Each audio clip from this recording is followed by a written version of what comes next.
Un buen día para todos. Mi nombre es Karen Solano. Soy estudiante de Administración de Empresas en la Universidad Nacional Abierta y a Distancia. Y el día de hoy les voy a hablar un poco sobre el ciclo contable. Los temas que vamos a tratar hoy en el ciclo contable será la definición de la contabilidad. Hablaremos sobre la clasificación y naturaleza de la contabilidad de las cuentas, los fundamentos de la contabilidad, que también tiene varios subtemas, la partida doble y soportes contables, activos, pasivos, patrimonios, ingresos y gastos. La contabilidad.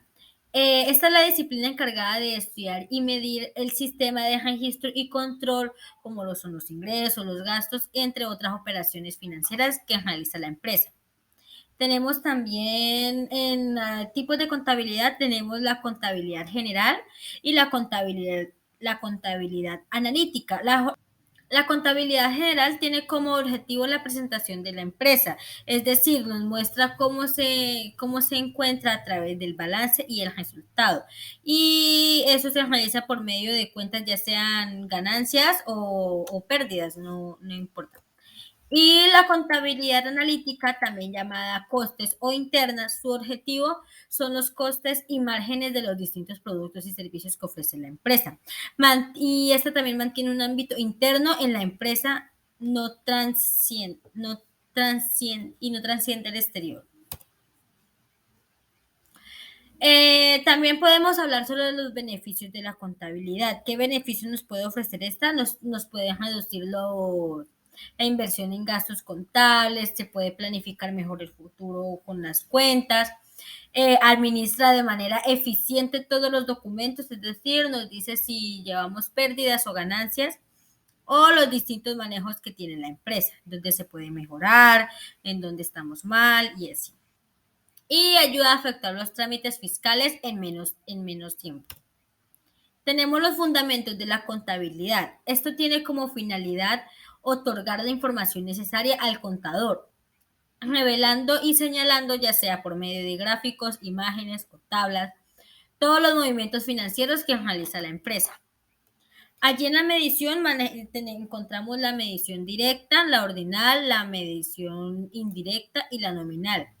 La directa se obtiene al realizar el debido uso de las herramientas encargadas de medir la variable. Y en la indirecta, esta se obtiene de una previa medición de otras magnitudes.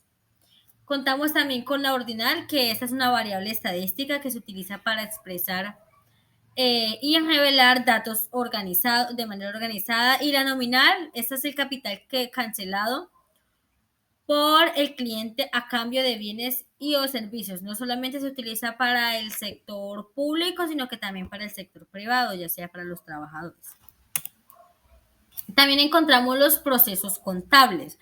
Allí encontré 4 ítems muy importantes. El primero es que es un conjunto de eventos en los cuales se reduce y revelan todos aquellos movimientos financieros que realiza la empresa.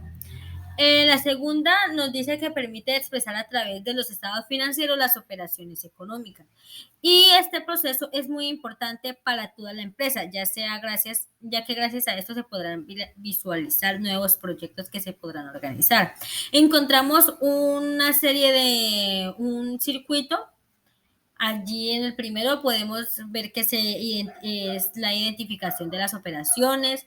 De seguido de esto se realiza la recolección o captura de la información, es decir, donde se hace la recolecta de los datos. Estos van a ser después clasificados y registrados, y después van a ser resumidos y van a ser resúmenes intermedios las personas que se encarguen de este estado. Y por último, llegando a los estados financieros, que es donde ya va a estar toda la información organizada.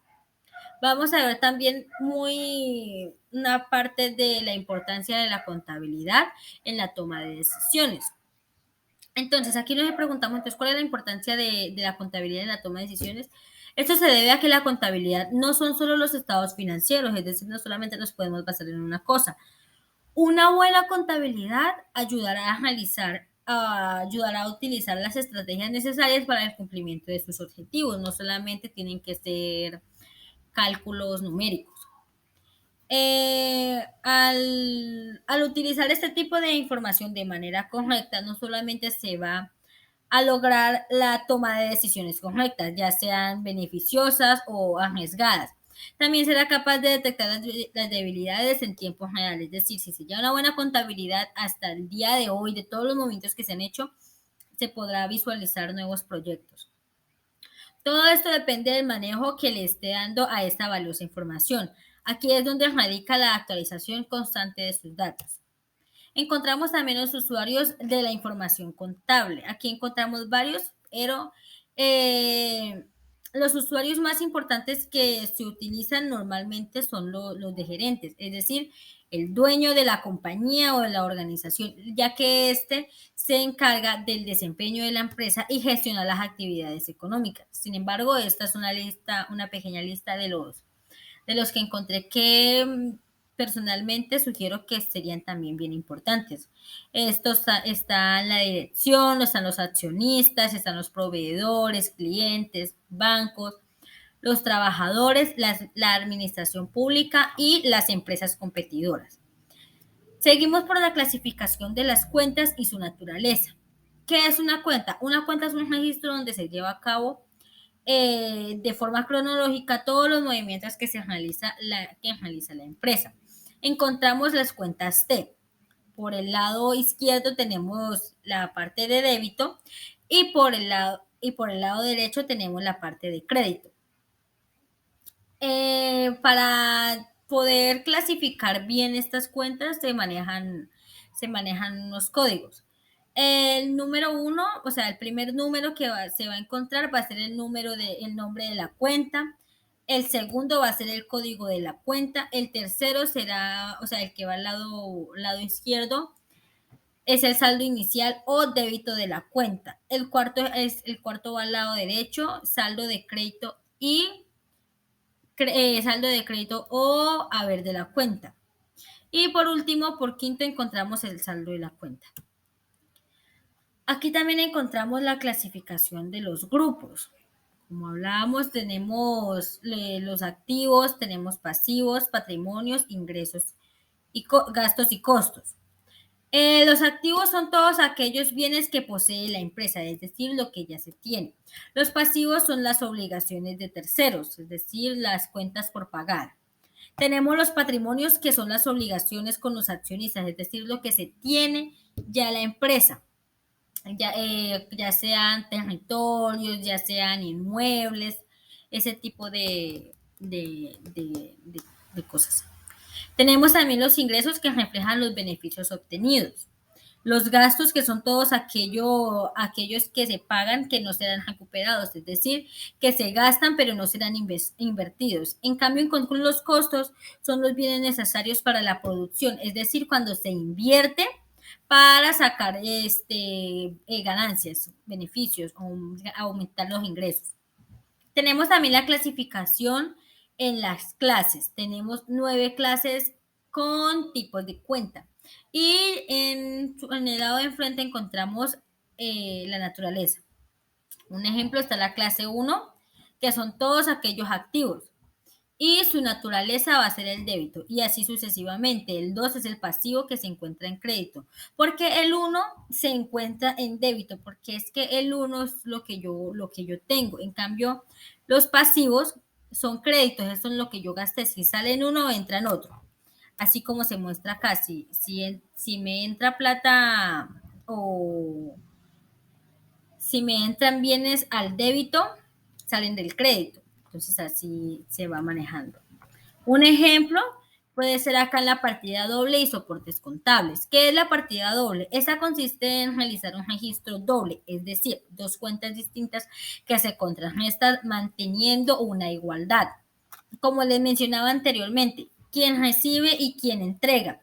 Y no existe un deudor sin un acreedor ni creedor sin deudor. Es decir, tiene que haber una persona que cobra y otra que paga. O a la inversa. Aquí un ejemplo podría ser que entró plata o sí se puede un ingreso monetario en el haber y este sale del debe.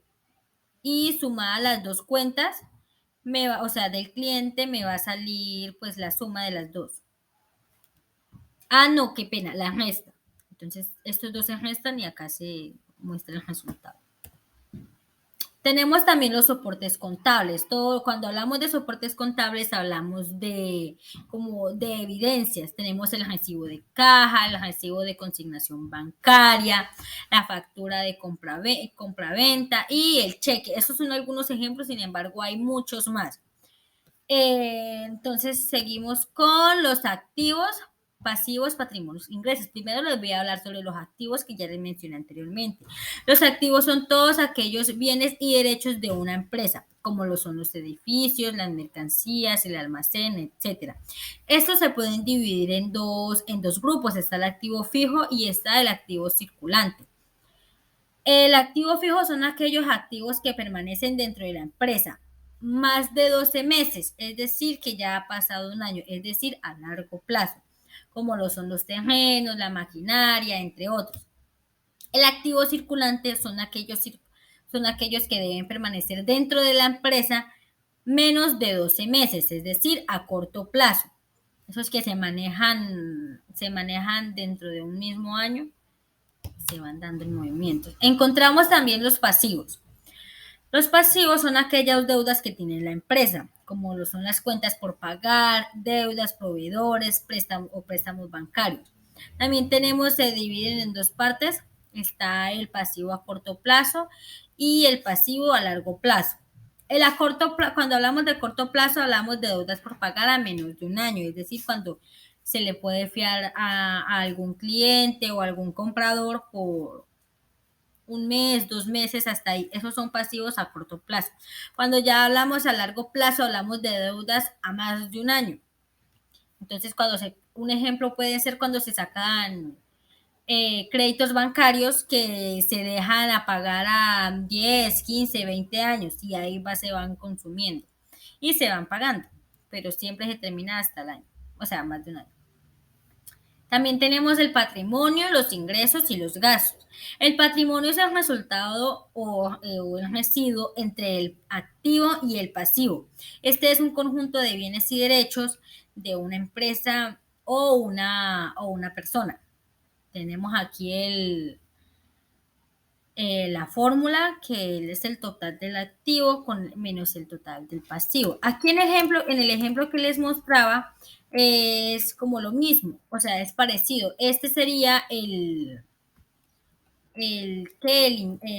patrimonio, con el patrimonio neto.